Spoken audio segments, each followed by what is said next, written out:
पंजाब भर की तरह म्यानी में भी यूनियन काउंसिल्स में पंजाब सर्वे PSER की रजिस्ट्रेशन शुरू है, जो सुबह 8 बजे से रात 9 बजे तक बिला तातुल जारी रहेगी।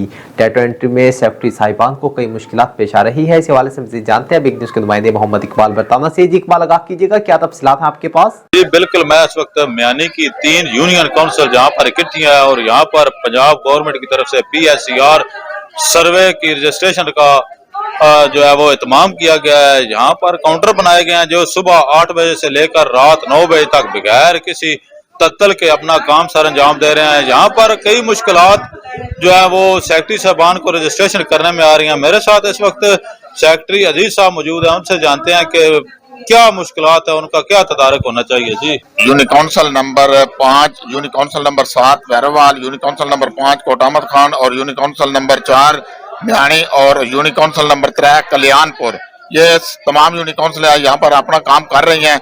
लेकिन नादरा के जो इशू हैं उनकी वजह से कुछ और जो है ना, उसके अलावा ये PSR में डेटा जो है इसमें बहुत ज्यादा प्रॉब्लम आ रहे हैं, जिसकी वजह से लोगों का यहाँ पे बहुत ज्यादा रश है। अगर इसकी स्पीड को थोड़ा सा बढ़ा दिया जाए तो काइंडली बहुत मेहरबानी होगी। जी, जिस तरह ये अजीज साहब बता रहे थे कि स्पीड को बढ़ाया जाए, OTP रिसीव नहीं हो रही है, सिस्टम को अंदराज करने में मुश्किलात का सामना है कि स्पीड की कमी के बायस, और डेट भी जो है वो 1-2 दिन के बाद खत्म हो रही है। इनका ये कहना है कि अवाम को जो मजीद सहूलियात फराहम करने के लिए डेट को एक्सटेंड किया जाए, बढ़ाया जाए और सिस्टम को मजीद अपग्रेड किया जाए ताकि अंदराज में आसानी हो सके और ज्यादा से ज्यादा लोग इससे मुस्तफीद हो सकें। जी, बहुत शुक्रिया इकबाल बरताना तफसीलात से आगाह करने का।